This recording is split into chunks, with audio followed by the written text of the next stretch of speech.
அனைவருக்கும் வணக்கம். மைபேம் என்று சொல்லக்கூடிய யூடியூப் சேனலில் இணைந்திருக்கக்கூடிய நமது அன்பர்கள், நேயர்கள் அனைவருக்கும் இந்த நேரத்தில் நன்றியை தெரிவித்துக் கொள்கிறோம். வணக்கத்தையும் தெரிவித்துக் கொள்கிறோம். நன்றி இந்த வாரத்திற்கு என்று நினைக்க வேண்டாம். ஒவ்வொரு வாரமும் எங்களுக்கு நிறைய கேள்விகள் வருகின்றது, பதில் சொல்லிக் கொண்டிருக்கிறோம். நீங்களும் உங்களது கேள்விகளை எங்களுக்கு அனுப்ப வேண்டும். அதற்கு சரியான பதில் இருக்கின்ற நேரத்தில் உங்களுக்கு கொடுப்போம் என்று சொல்லிக்கொள்ள ஆசைப்படுகிறோம். அதே நேரத்தில் இந்த வாரம் 9/3/2025 முதல் 15/3/2025 வரை உள்ள ராசி பலன்களை பற்றி பார்க்க இருக்கிறோம். அதே நேரம் அந்த 15ஆம் தேதியும் இரவு நேரத்திலே பங்குனி மாதம் பிறக்கின்றது. இந்த குரோதி என்று சொல்லக்கூடிய வருடத்தின் கடைசி மாதமாகும் பங்குனி மாதம் என்பதையும் இந்த நேரத்தில் நீங்கள் நினைவுபடுத்திக் கொள்ளுங்கள் என்று சொல்லிக்கொண்டு, இந்த வாரத்திலே என்ன முக்கியமான விசேஷம் இருக்கிறது என்று பார்த்தால், மாசி மகம் என்ற ஒரு நிகழ்வு இருக்கிறது. அதை வேறொரு நிகழ்வில் நான் பேசுகிறேன் என்று சொல்லிக்கொண்டு, வாருங்கள் இந்த வாரத்திலே ராசி பலன்கள் எப்படி இருக்கிறது என்பதை பற்றி பேசுவோம்.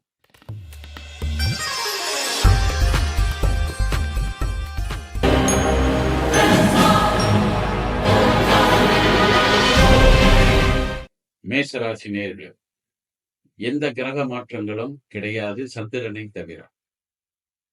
பொதுவாக வருடம் முடிகின்ற நேரம், அதாவது பங்குனி மாதம் வருகின்ற நேரத்தில் மாசி பங்குனி என்று சொல்லக்கூடிய இந்த காலகட்டங்களில் பின்பணி காலம் என்று சொல்வார்.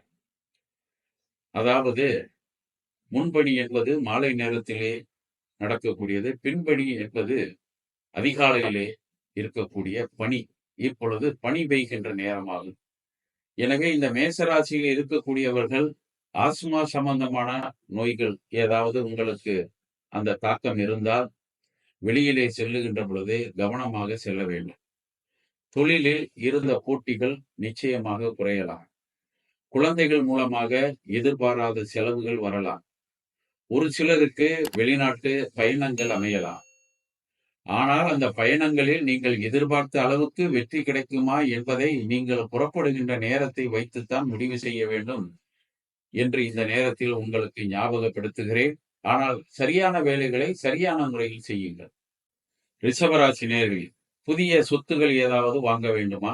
இந்த வாரம் அந்த அமைப்பு உங்களுக்கு காத்திருக்கிறது.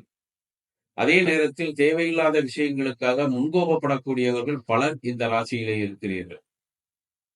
குறிப்பாக நினைத்த நேரத்தில் நமக்கு எந்த காரியமும் கைகூடவில்லை என்று நினைக்கக்கூடியவர்கள் ஏராளமானவர்கள் இருக்கிறோம்.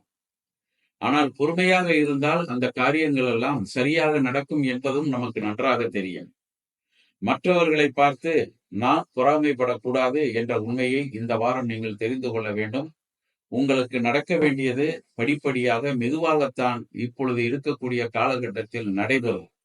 காரணம், ராசிக்கு 8ஆம் இடத்து அதிபதி ராசியிலே இருப்பது எல்லா வகையிலும் சிறிய தடங்கல்களை உண்டாக்கித்தான் வெற்றியை கொடுப்பார் என்ற உண்மை அதிகமாக காணப்படுகிறது. இந்த வாரம் கவனமாக இருந்து வந்தீர்கள் என்று சொன்னால் நிச்சயமாக உங்களுக்கு வெற்றிகள் உண்டு.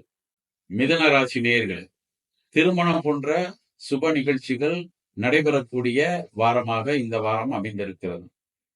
ஒரு சிலர் புண்ணிய சேத்திரங்களை தரிசனம் செய்வது அல்லது ஏதாவது ஆலயங்களில் நடைபெறக்கூடிய கும்பாபிஷேக விஷயங்களில் கலந்து கொள்வது அல்லது கும்பாபிஷேகங்கள் செய்வதற்கு முன்னர் பாலாலயம் என்று சொல்லக்கூடிய ஒரு நிகழ்வு இருக்கிறது, அந்த நிகழ்விலே கலந்து கொள்ளக்கூடிய வாய்ப்புகள். இப்படி இந்த வாரம் முழுவதும் தெய்வ தரிசனங்கள் அதிகமாக நடக்கக்கூடிய வாரமாக இருக்கிறது. பொதுவாக தெய்வ தரிசனங்கள் நடைபெறுகின்ற பொழுது நமக்கு நமது ஜாதகங்களில் குறை இருந்தாலும், ராசி பலனில் ஏதாவது மாற்றம் இருந்தாலும் அந்த மாற்றங்களை எல்லாம் இறைவன் நிச்சயமாக தீர்த்து வைப்பார் என்ற உண்மையும் உங்களுக்கு நிச்சயமாக தெரியும். அதே நேரத்தில் உங்கள் குழந்தைகள் மூலமாக சற்று செலவுகளும் அதிகரிக்கலாம். அதையும் கவனத்தில் கொண்டு செயல்படக்கூடிய வாரமாக நீங்கள் இந்த வாரத்தை பயன்படுத்திக் கொள்ள வேண்டும். கடகராசி நேயர்களே, சென்ற வாரத்தை போல் இந்த வாரம் இருக்கிறது என்று சொன்னாலும் கூட 2 நாட்கள் விரையாதிபதி என்று சொல்லக்கூடிய ஒரு அந்தஸ்தை பெற்றவர் புத பகவான். அவர் பாக்கியஸ்தானத்தில் இருந்தாலும் இப்பொழுது ராசிக்கு அதிபதி விரயஸ்தானத்திலே வந்து செவ்வாய் பகவானுடன் அமர்ந்திருக்கிறார். செவ்வாய் உங்களது ஜாதகத்திற்கு என்று சொல்லக்கூடிய அளவிலே அல்லது உங்களது ராசிக்கு என்று சொல்லக்கூடிய அளவிலே அவர் யோகத்தை செய்யக்கூடியவர். எனவே ராசிக்கு அதிபதியும் யோகத்தை செய்யக்கூடியவர்களும் வாரத்தின் ஆரம்ப 2 நாட்கள் விரயஸ்தானத்தில் இருப்பதானது சற்று மன சஞ்சலத்தை கொடுக்கலாம். ஆனால் பெரிய பாதிப்புகளை கொடுக்காது. குறிப்பாக உங்கள் வீட்டில் வயதான பெரியவர்கள், அதிலும் தாய்மார்கள் யாராவது இருந்தால், உங்கள் தாயாக இருந்தாலும் கூட, அல்லது உங்களுக்கு வேண்டியவர்கள் யாராவது தாய் ஸ்தானத்தில் இருந்தாலும் கூட, அவர்களுக்கு உடல்நிலையில் சிறிய பாதிப்பு, மாற்றம் ஏற்படக்கூடிய வாய்ப்பு இருக்கிறது. மருத்துவமனைகளில் தங்கி வைத்தியம் செய்யக்கூடிய ஒரு நிலை இருக்கிறது. எனவே அவர்களுக்கு உங்களால் முடித்த உதவிகளை செய்ய வேண்டும் என்பதை நீங்கள் இந்த வாரத்திலே புரிந்து கொள்ள வேண்டும். சிம்மராசி நேயர்களே, இந்த வாரம் முழுவதும் உங்களது ராசிக்கு அதிபதி 7ஆம் இடத்திலே உலவுகின்றார். அதன் பின்னர் தான் 8ஆம் இடத்திற்கு செல்கின்றார். 7ஆம் இடத்தில் இருக்கின்ற பொழுது எதை செய்து விட்டார், 8ஆம் இடத்திற்கு போகின்ற பொழுது எதை செய்கின்ற போகிறார் என்று பல குழப்பங்கள் உங்களுக்கு இருக்கலாம். ஆனால் எந்த குழப்பமும் உங்களுக்கு தேவையில்லை. இந்த நேரத்திலே உங்களது ராசிக்கு அதிபதி என்று சொல்லக்கூடிய சூரிய பகவானை நீங்கள் வழிபாடு செய்ய வேண்டும். ஞாயிற்றுக்கிழமைகளில் சூரிய நமஸ்காரம் செய்யுங்கள். நவகிரகங்களில் சூரியனுக்கு ஏதாவது வழிபாடுகள் செய்யுங்கள். கடந்த காலத்தில் இருந்த குடும்பத்தில் பிரச்சனைகள் உங்களுக்கு படிப்படியாக குறையும். பொதுவாக கணவன் மனைவிக்கு இடையே இருந்த கருத்து வேறுபாடுகள் விலகும். ஒரு சிலருக்கு திருமணங்கள் நடைபெறுவது தடைபட்டு இருந்தால் மீண்டும் பேச்சுவார்த்தைகள் ஏற்பட்டு நடக்கக்கூடிய வாய்ப்பு இருக்கிறது. பெரியவர்களின் ஆசீர்வாதங்கள் நிச்சயமாக உங்களுக்கு கிடைக்கும் என்பதையும் தெரிந்து கொள்ளுங்கள். கன்னிராசி நேயர்களே, லாபாதிபதி குறிப்பாக தொழில் ஸ்தானத்திலே இருக்கிறார். வார ஆரம்பத்தில் நின்று போன சில தொழில் பேச்சுவார்த்தைகள் மீண்டும் தொடங்க இருக்கிறது. குறிப்பாக கடல் கடந்து செய்யக்கூடிய வியாபாரங்கள், அதுவும் உணவுப் பொருள் சம்பந்தமான வியாபாரங்களாக இருக்குமேயானால் இந்த பேச்சுவார்த்தைகள் மீண்டும் நடைபெற்று வியாபாரம் செலுத்தக்கூடிய வாய்ப்பு காணப்படுகிறது. இதை நீங்கள் பயன்படுத்தி கொள்ள வேண்டும். இது தவிர குடும்பத்தில் சில பிரச்சனைகள் இருந்தாலும் பெரிய பாதிப்புகள் எதுவும் இந்த வாரத்திலே வராது. இந்த ராசியில் உள்ளவர்கள் ஒரு சிலர் நீண்ட காலமாக திருமணங்கள் வாய்ப்புகள் தடைபட்டு இருக்கலாம். அந்த திருமணங்கள் நடைபெறாமல் கூட தள்ளி போகலாம். ஒரு நல்ல முடிவு ஏற்படக்கூடிய வாய்ப்பு இருக்கிறது. எனவே அதை பயன்படுத்தி கொள்ள வேண்டும் இந்த வாரத்திலே. துலாம் ராசி நேயர்களே, கடந்த காலத்தில் பிரிந்து இருந்த தம்பதிகள், அதாவது கணவன் மனைவி, மீண்டும் 3வது நபர் மூலமாக ஏதாவது ஒரு நல்ல பேச்சுவார்த்தைகளை நீங்கள் நடத்தினீர்கள் என்று சொன்னால் பிரித்தவர்கள் மீண்டும் சேரக்கூடிய வாய்ப்பு இந்த வாரம் காணப்படுகிறது. இதற்கு நீங்கள் உங்களை தயார் செய்து கொள்ளுங்கள். அதே நேரத்தில் நோய்கள் எது இருந்தாலும் பாதிப்புகள் எதுவும் வராது என்பதை தெரிந்து கொள்ள வேண்டும். காரணம், விரயஸ்தானத்தை குரு பார்க்கின்ற காரணத்தால் உங்களுக்கு ஏற்கனவே ஏதாவது தேவையில்லாத செலவுகள் நடந்திருந்தால் அந்த செலவுகள் எல்லாம் இந்த வாரம் முதல் படிப்படியாக குறையக்கூடிய ஒரு வாய்ப்பு இருக்கிறது. அதற்காக புதிய செலவுகளை நீங்கள் வரிசைப்படுத்தி வைத்துக் கொள்ளாதீர்கள். எது முதலில் வேண்டுமோ அந்த வேலைகளை மட்டும் முதலில் செய்தால் நிச்சயமாக வெற்றி உங்களுக்கு உண்டு. விருச்சக ராசி நேயர்களே, 8ஆம் இடத்திலே ராசிக்கு அதிபதியும் சந்திர பகவானும் இணைந்திருக்கிறார்கள் இந்த வார ஆரம்பத்திலே. பொதுவாக 8ஆம் இடத்தில் சந்திரன் இருப்பது நல்லதல்ல. மனக்குழப்பங்கள், எதை எடுத்தாலும் சிந்தனைகள், எதுவுமே நமக்கு சரியாக வரவில்லை என்ற துர்சிந்தனைகள் எல்லாமே உங்களுக்கு இருக்கும். மனதிலே ஒரு மாதிரியான பய உணர்ச்சி மேலோங்கும். இதனால் நமக்கு ஏதாவது பிரச்சனைகள் வந்துவிடுமோ, நோய்கள் ஏதாவது தாக்குமா, பொருளாதார சிக்கல்கள் ஏதாவது உருவாகுமா என்று கூட நினைத்திருக்கலாம். கடந்த காலத்தில் அது ஒரு சிலருக்கு ஏற்பட்டும் இருக்கலாம். ஜாதகங்கள் பலமாக இல்லாமல் இருந்திருந்தால் நிச்சயமாக நடந்திருக்கும். ஆனால் இனி வருகின்ற காலம் அது சுமூகமாக படிப்படியாக நிறைவேறக்கூடிய வாய்ப்புகள் இருக்கிறது. இந்த வாய்ப்புகளை பயன்படுத்தி கொண்டு தொழிலில் நீங்கள் போட்டி போடக்கூடிய வாய்ப்புகள் நிச்சயமாக உருவாகும். போட்டிகள் மூலமாக வெற்றிகள் நிச்சயமாக கிடைக்கும் என்பதை விடாமுயற்சியுடன் நீங்கள் இறங்கினீர்கள் என்று சொன்னால் வெற்றியை அடையலாம் என்பதை தெரிந்து கொள்ளுங்கள். தனுசு ராசி நேயர்களே, இந்த வாரம் நல்ல நிலை காணப்படுகிறது. வாக்குவாதங்கள், ஒருவேளை தொழிலில் ஏதாவது உங்களுக்கு பங்காளிகள், அதாவது கூட்டாக சேர்ந்து தொழில் செய்பவர்களாக இருந்தால் மன வருத்தங்கள் ஏற்பட்டு இருக்கலாம். இந்த மன வருத்தங்கள் எல்லாம் இந்த வார இறுதியில் மறையக்கூடிய வாய்ப்புகள் அதிகமாக காணப்படுகிறது. வாகனங்களில் கவனமாக பயணம் செல்ல வேண்டும் என்பதையும் நீங்கள் நினைவுபடுத்திக் கொள்ள வேண்டும். காரணம், கிரக நிலவரங்கள் எல்லாம் அவ்வளவு சரியாக உங்களுக்கு அமையவில்லை. வெளியிடங்களுக்கு செல்லுகின்ற பொழுது கவனமாக இருக்க வேண்டும். ஏதாவது நோய் தொற்றுகள் உங்களுக்கு வரக்கூடிய வாய்ப்பு இருக்கிறது. மற்ற வகையில் குழந்தைகள், கணவன் மனைவி, குடும்ப உறுப்பினர்கள் இவர்களுக்கிடையே எந்த விதமான கடுமையான வாக்குவாதங்களும் வரக்கூடிய வாய்ப்புகள் கிடையாது.